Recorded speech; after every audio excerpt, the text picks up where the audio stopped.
ഈശോയിൽ ഏറ്റവും പ്രിയപ്പെട്ടവരെ, ഇന്ന് നാം ചിന്തിക്കുക എൻ്റെ ശക്തി കർത്താവിലാണ്. സങ്കീർത്തന പുസ്തകം 84 അധ്യായം 5 വചനം. അങ്ങയിൽ ശക്തി കണ്ടെത്തിയവർ ഭാഗ്യവാന്മാർ, അവരുടെ ഹൃദയത്തിൽ സിയോനിലേക്കുള്ള രാജവീഥികളുണ്ട്.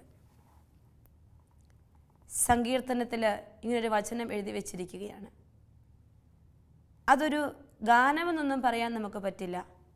എന്നാൽ ഒരു സ്റ്റേറ്റ്മെൻ്റായിട്ട് അനുഭവത്തിൽ നിന്ന് പറഞ്ഞു വച്ചിരിക്കുന്നൊരു കാര്യം, അങ്ങയിൽ ശക്തി കണ്ടെത്തിയവർ ഭാഗ്യവാന്മാർ, അവരുടെ ഹൃദയത്തിൽ സിയോനിലേക്കുള്ള രാജവീഥികളുണ്ട്. അപ്പോൾ ഈ സ്റ്റേറ്റ്മെൻറ്റ് വായിക്കുന്ന ഒരു ഇസ്രായേൽ മക്കൾക്ക് ബോധ്യപ്പെടുകയാണ്, ദൈവത്തിൽ ശക്തി കണ്ടെത്തുന്നതാണ് നിൻ്റെ ഭാഗ്യം. ഇനി എന്താണ് ആ ശക്തി? ഇസ്രായേൽ മക്കളുടെ ശക്തി എവിടെയാണ് ഇരിക്കുന്നത് എന്ന് ചോദിച്ചാൽ, സിയോൻ നഗരം അല്ലെങ്കിൽ ജെറുസലേം നഗരത്തിലാണ് ഇസ്രായേൽ മക്കളുടെ ശക്തി ഇരിക്കുക. ഇസ്രായേൽ മക്കളെ സംബന്ധിച്ചിടത്തോളം ജെറുസലേം നഗരത്തിലാണ് അവരുടെ ജെറുസലേം ദേവാലയം ഉള്ളത്. അവിടെയാണ് അവരുടെ ദൈവം ഉള്ളത്. അപ്പോൾ ഇൻഡയറക്റ്റായിട്ട് അവ്യക്തമായി പറയുകയാണ്, ഒരു കാര്യം പറഞ്ഞു വെച്ചു, ദൈവമേ അങ്ങയിൽ ശക്തി കണ്ടെത്തിയവർ ഭാഗ്യവാന്മാർ. എൻ്റെയും നിങ്ങളുടെയും ഭാഗ്യം ദൈവത്തിൽ ശക്തി കണ്ടെത്തുക എന്നതാണ്. എന്നാൽ അടുത്തത് എന്താണ്? നീ എവിടെയാണ് ആ ശക്തി കണ്ടെത്തേണ്ടത്? നിൻ്റെ ദേവാലയത്തിൽ, നിൻ്റെ കർത്താവിൻ്റെ സന്നിധിയിൽ. അപ്പോൾ നിനക്ക് എന്ത് സംഭവിക്കും? നിൻ്റെ ഹൃദയത്തിൽ സിയോനിലേക്കുള്ള രാജവീഥികളുണ്ട്.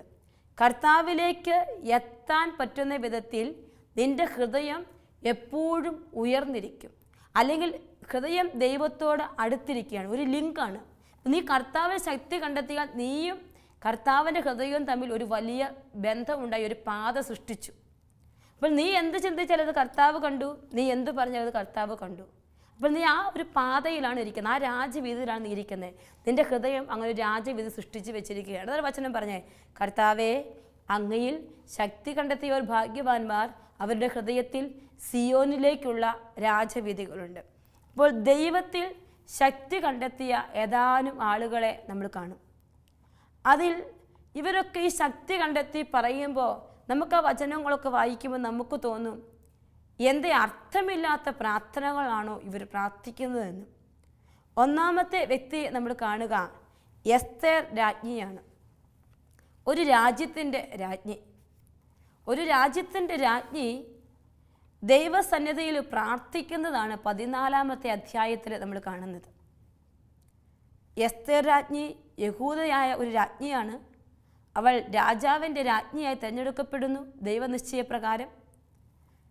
അപ്പോൾ രാജാവിൻ്റെ പ്രധാന മന്ത്രിയായ ഹാമാൻ യഹൂദരെ കൊന്നുകളയാനായിട്ട് ആഗ്രഹിച്ച തന്ത്രങ്ങൾ മെനഞ്ഞുകൊണ്ടിരിക്കുന്ന ഈ സമയത്ത് യഹൂദരെ ഒന്നൊന്നായി കൊല്ലാൻ തന്ത്രങ്ങൾ മെനഞ്ഞവരെ നശിപ്പിക്കുന്നത് കേട്ട് രക്ഷിക്കാൻ ദൈവം നേരത്തെ പറഞ്ഞയച്ചിരിക്കുന്ന വ്യക്തിയാണ് രാജകൊട്ടാരത്തിലായിരിക്കുന്ന എസ്തേർ രാജ്ഞി. അപ്പോൾ അവൾ ഈ ദൈവഹിതം തിരിച്ചറിഞ്ഞ് അവൾ ദൈവസന്നിധിയിൽ പ്രാർത്ഥിക്കുകയാണ്. ആ പ്രാർത്ഥന വളരെ ശ്രേഷ്ഠമായൊരു പ്രാർത്ഥനയാണ്. 14 അധ്യായം 3 വചനവും 14 അധ്യായം 14 വചനവും. 3 വചനം ഇപ്രകാരമാണ്, അവൾ ഇസ്രായേലിൻ്റെ ദൈവമായ കർത്താവിനോട് പ്രാർത്ഥിച്ചു, എൻ്റെ കർത്താവേ അങ്ങ് മാത്രമാണ് ഞങ്ങളുടെ രാജാവ്, അങ്ങല്ലാതെ മറ്റൊരു തുണയായില്ലാത്ത ഏകയായി എന്നെ സഹായിക്കണേ. കർത്താവിനെ രാജാവായി അവൾ അംഗീകരിച്ചു എന്നത് നമുക്ക് മനസ്സിലാക്കാൻ പറ്റും.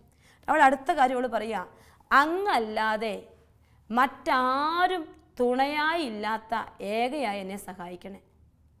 ബുദ്ധിയിൽ ചിന്തിച്ചാൽ രാജ്ഞി പറയുന്നത് പച്ചക്കള്ളമാണ്. അവൾക്ക് രാജാവുണ്ട്, പ്രിയപ്പെട്ടവരുണ്ട്, അവൾക്ക് ഒത്തിരി തോഴിമാർ, വേണ്ടതെല്ലാം എന്താഗ്രഹിക്കുന്നു അതെല്ലാം കൈവെള്ളയിൽ കൊണ്ടുവന്ന് വെക്കാൻ ആളുകൾ ക്യൂ നിൽക്കുകയാണ്. ഏത് ഡ്രസ്സ് ഇടണമെങ്കിൽ അത് എടുത്തു കൊടുക്കാൻ പോലും ആളുകൾ അത്രമാത്രം.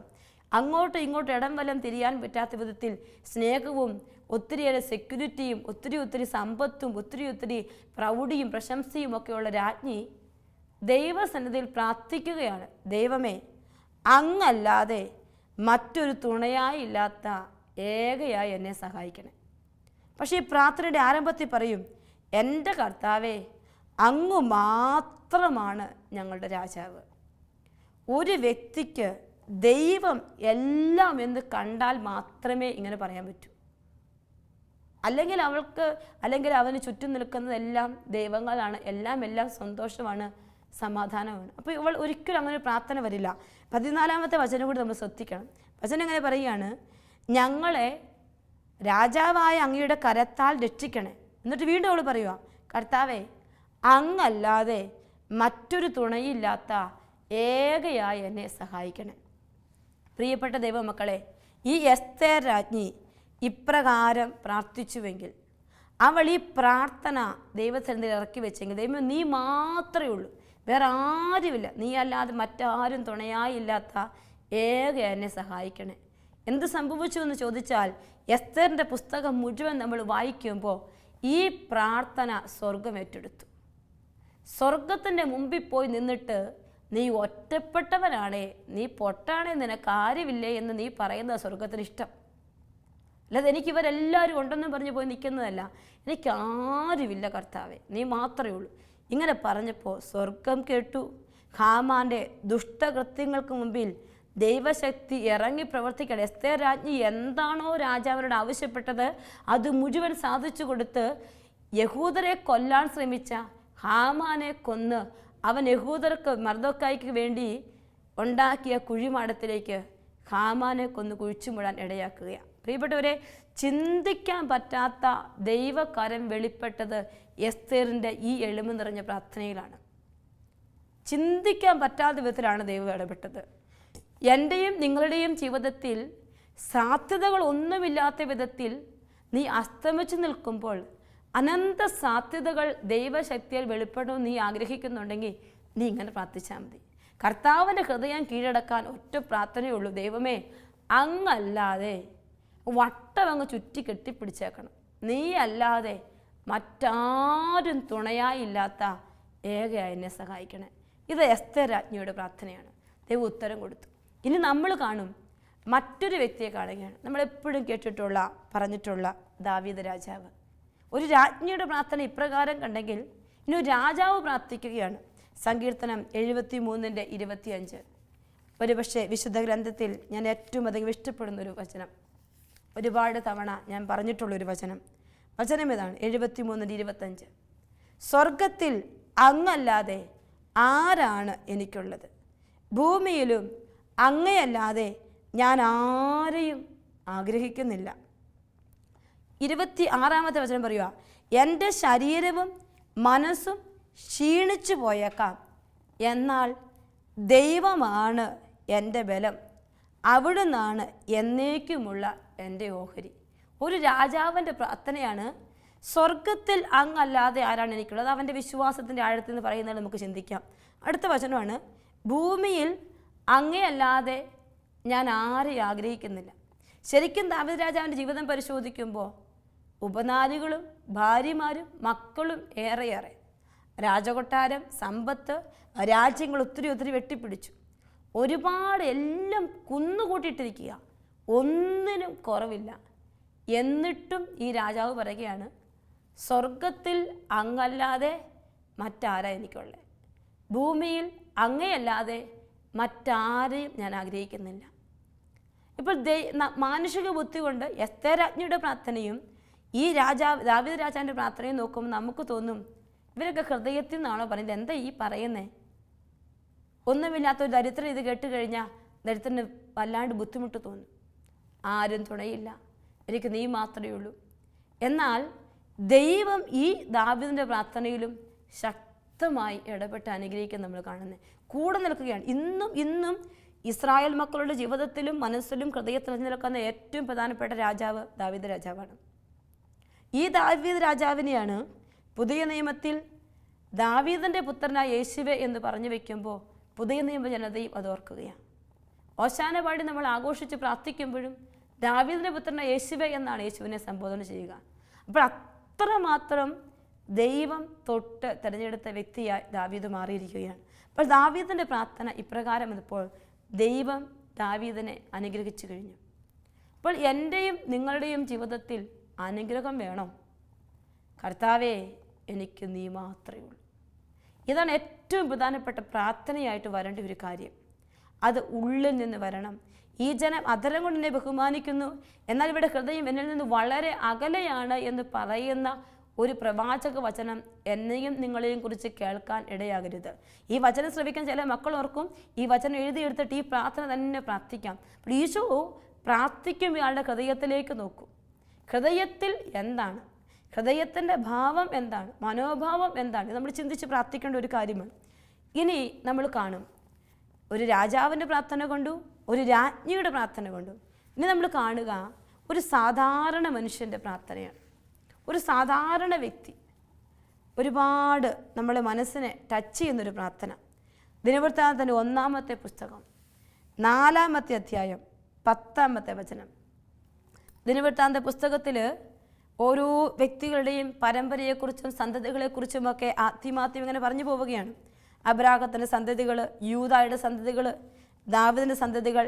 അതിനുശേഷം 4-ാമത്തെ അധ്യായത്തിൽ, 2-ാമത്തെ അധ്യായത്തിൽ ഓൾറെഡി പറഞ്ഞു യൂദായുടെ സന്തതികളെക്കുറിച്ച്, വീണ്ടും പറയുവാണ് യൂദായുടെ മറ്റ് സന്തതികൾ. അപ്പോൾ ഒട്ടും തന്നെ പ്രാധാന്യമില്ല, വലിയ വലിയ ആളുകളുടെ പേരുകളെല്ലാം പറഞ്ഞു. ഇനി ഏറ്റവും അവസാനമായിട്ട് വലിയ പേരും പെരുമയൊന്നും ഇല്ലാത്ത ഒരു സാധാരണ മനുഷ്യൻ്റെ പേരവിടെ എഴുതി വെച്ചിട്ടുണ്ട്. 4-ാമത്തെ അധ്യായം 10-ാമത്തെ വചനം. അത് 9-ാമത്തെ വചനത്തിൽ ഇങ്ങനെ നമുക്ക് വായിക്കാം. യാബസ് അവൻ്റെ സഹോദരന്മാരെക്കാൾ ബഹുമാനം. മറ്റു സന്തതികളിൽ യാബസ് എന്ന് പറയുന്ന വ്യക്തി ഇച്ചിരി ബഹുമാനമുള്ള ആളാണ്. ഞാൻ അവനെ വേദനയോടെ പ്രസവിച്ചു എന്ന് പറഞ്ഞ് അവൻ്റെ അമ്മ അവനെ യാബസ് എന്ന് വിളിച്ചു. 10-ാമത്തെ വചനമാണിങ്ങനെ. അവൻ ഇസ്രായേലിലെ ദൈവത്തോട് പ്രാർത്ഥിച്ചു, ദൈവമേ, അങ്ങ് എന്നെ അനുഗ്രഹിച്ച് എൻ്റെ അതിരുകൾ വിസ്തൃതമാക്കണമേ. അങ്ങയുടെ കരം എന്നോട് കൂടെ ആയിരിക്കുകയും വിപത്തുകളിൽ നിന്ന് കാത്തുകൊള്ളുകയും ചെയ്യണമേ. അവൻ്റെ പ്രാർത്ഥന ദൈവം കേട്ടു. അതായത് ഒറ്റ വചനത്തിൽ തന്നെ പ്രാർത്ഥിച്ചു. എന്ത് പ്രാർത്ഥിച്ചെന്ന് എഴുതി, പിന്നെ പ്രാർത്ഥന കേട്ടു. അത് പ്രാർത്ഥിച്ചു, അപ്പം തന്നെ ഉത്തരവും കിട്ടി. അപ്പോൾ ഈ പ്രാർത്ഥന ഇത്രയും അവൻ പറയാണ്, ദൈവമേ, എൻ്റെ അതിരുകൾ വിസ്തൃതമാക്കി എന്നെ അനുഗ്രഹിക്കണേ.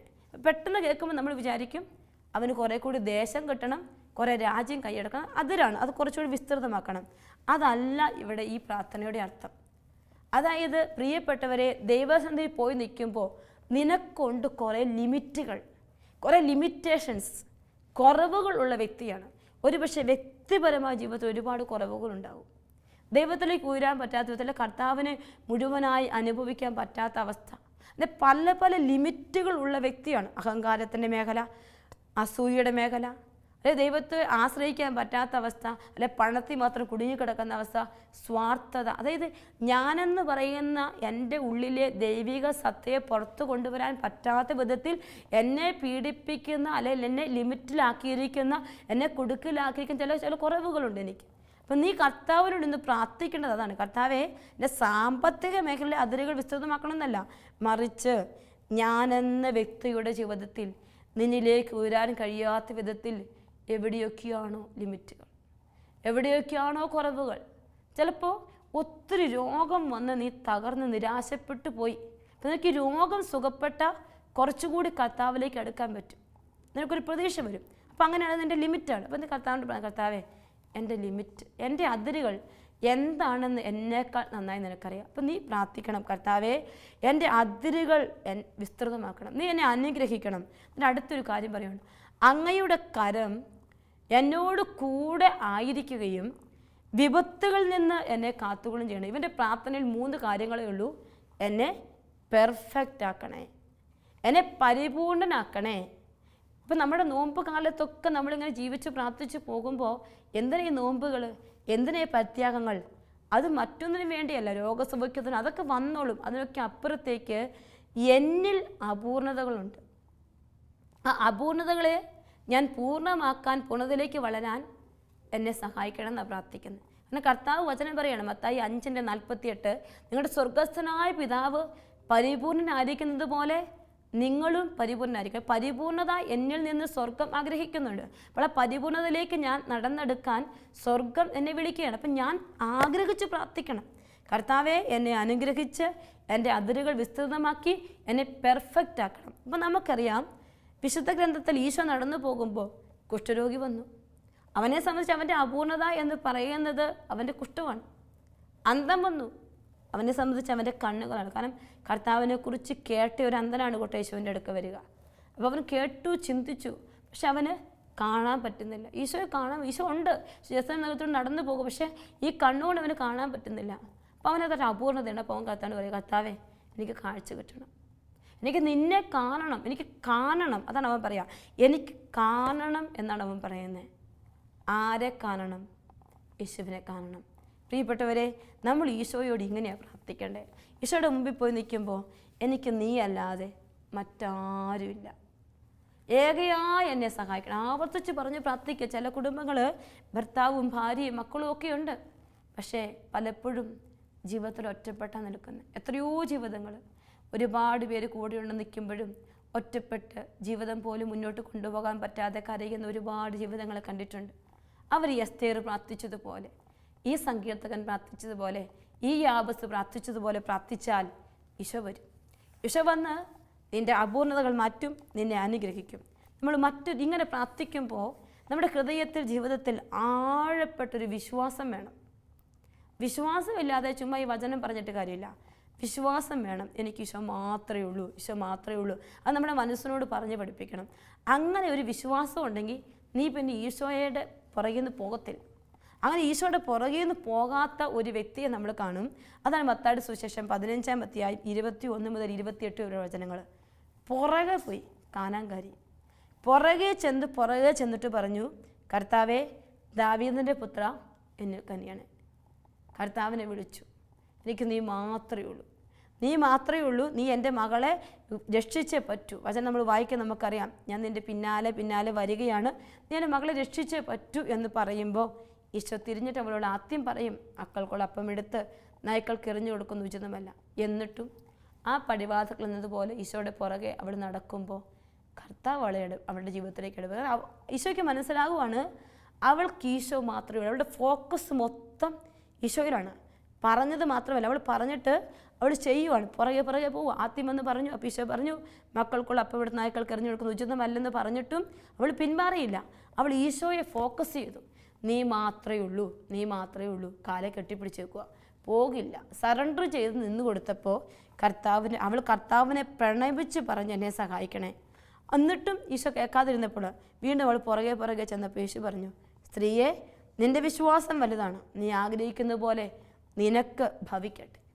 പ്രിയപ്പെട്ടവരെ, ഈശോ മാത്രമേ ഉള്ളെന്ന് അതരം കൊണ്ടല്ല ഹൃദയം കൊണ്ട് പറയുമ്പോൾ ചങ്ക് നിറയെ വിശ്വാസം ഉണ്ടാവണം. ചങ്ക് നിറയെ വിശ്വാസം ഉണ്ടെങ്കിൽ ആ പ്രാർത്ഥന സ്വർഗം കേൾക്കും. ആ പ്രാർത്ഥനയ്ക്ക് ദൈവം ഉത്തരം തരും. ആ പ്രാർത്ഥനയിലൂടെ ദൈവിക കരം വെളിപ്പെടുന്ന എനിക്കും നിങ്ങൾക്കും കാണാൻ പറ്റും. തുറക്കാത്ത വാതിലുകളൊക്കെ ഈശോ തുറക്കും, തുറക്കാത്ത വഴികൾ ഈശോ തുറക്കും. കർത്താവ് ജീവിതത്തിലേക്ക് വന്ന് നമ്മളെ ഏറ്റെടുത്ത് അനുഗ്രഹിക്കുമെന്ന് കർത്താവിൻ്റെ വചനം നമ്മെ പഠിപ്പിക്കുകയാണ്. അപ്പോൾ പ്രാർത്ഥിക്കാനായിട്ട് പോയി നിൽക്കുമ്പോൾ ഈ ദാവീദ് പ്രാർത്ഥിച്ചതുപോലെ പ്രാർത്ഥിക്കണം, ഈ എസ്തേർ പ്രാർത്ഥിച്ചതുപോലെ പ്രാർത്ഥിക്കണം, ഈ യാബസ് പ്രാർത്ഥിച്ചതുപോലെ പ്രാർത്ഥിക്കണം. ഇതിനെല്ലാം ചേർത്ത് വയ്ക്കാൻ വിശ്വാസം ഉണ്ടെങ്കിൽ ഈ 3 പേരെയും ഇന്നും വിശുദ്ധ ഗ്രന്ഥം ഓർക്കുന്നത് പോലെ നീ മാത്രമേ ഉള്ളെന്ന് പറഞ്ഞ് പ്രാർത്ഥിച്ചാൽ, വിശ്വാസത്തോടെ നീ പ്രാർത്ഥിച്ചാൽ നിന്നെ ലോകം ഓർക്കും. നീ ഈ ജീവിതത്തിൽ നിന്ന് മറഞ്ഞു പോയാൽ പോലും അനേകം ഹൃദയങ്ങൾ നീ ഓർമ്മിക്കപ്പെടുന്ന വ്യക്തിയായിട്ട് മാറണം. നീ ഇങ്ങനെ പ്രാർത്ഥിച്ചാൽ മതി. വേറൊന്നും ചെയ്യണ്ട, വേറൊന്നും ചെയ്തുകൊണ്ട് കാര്യവുമില്ല. അങ്ങനെ പ്രാർത്ഥിച്ചാൽ ദൈവം ജീവിതത്തിൽ ഇറങ്ങി വന്ന് നമ്മളെ അനുഗ്രഹിക്കും. കർത്താവേ, എനിക്ക് നീ മാത്രമേ ഉള്ളൂ. അങ്ങനെ പറയാൻ എല്ലാ മക്കളുടെയും ജീവിതങ്ങളെ കർത്താവ് അനുഗ്രഹിക്കട്ടെ. കണ്ണുകളടച്ച കരങ്ങൾ കുട്ടിപ്പിടിക്കാം. ദൈവമേ, അങ്ങല്ലാതെ മറ്റാരും തുണയായില്ലാത്ത ഏകയായി എന്നെ സഹായിക്കണേ. പ്രിയപ്പെട്ടവരെ, ഈശോയുടെ മുമ്പിൽ കൈകൾ കുട്ടിപ്പിടിച്ച് നമ്മൾ പ്രാർത്ഥിക്കുമ്പോൾ കർത്താവെ, നീ മാത്രമേ ഉള്ളൂ എന്ന് ആവർത്തിച്ച് ഹൃദയം കൊണ്ട് മനസ്സുകൊണ്ട് പറയുമ്പോൾ നീ പോലും അറിയാത്തൊരു ശക്തി നിൻ്റെ കൺമുമ്പിലേക്ക്, നിൻ്റെ ജീവിതത്തിലേക്ക് ഇറങ്ങി വരും. നീ വിശ്വസിച്ച് ഈ സമയം കൈകൾ കുട്ടിപ്പിടിക്കുക. എൻ്റെ ഈശോയെ, അങ്ങല്ലാതെ മറ്റാരും തുണയായില്ല. അവിടുത്തെ കരം എൻ്റെ കൂടെ നീട്ടിവെക്കുക. എവിടെയാണോ എനിക്ക് അതിരുകൾ ഉള്ളത്, ലിമിറ്റുകൾ ഉള്ളത് എനിക്ക് അറിഞ്ഞുകൂടും. പലതും എനിക്ക് കണ്ടെത്താൻ പോലും പറ്റിയിട്ടില്ല. ഈശോയെ, കൈകൾ നീട്ടിപ്പിടിച്ച് എൻ്റെ അതിരുകളെ വിസ്തൃതമാക്കി എന്നെ നീ അനുഗ്രഹിക്കണമേ എന്ന് പ്രാർത്ഥിക്കുന്നു. അതിനായി നിൻ്റെ കാൽപാദത്തിങ്കൽ എൻ്റെ ജീവിതം മൊത്തമായി ഞാൻ സമർപ്പിക്കുന്നു. അവിടുന്ന് തിരിഞ്ഞു നിന്ന് എനിക്ക് ഉത്തരം അരുളി എൻ്റെ പ്രാർത്ഥന കേട്ട് എന്നെ അനുഗ്രഹിക്കണമേ. നിത്യം പിതാവും പുത്രനും പരിശുദ്ധാത്മാവുമായി സർവേശ്വര. ആമേൻ.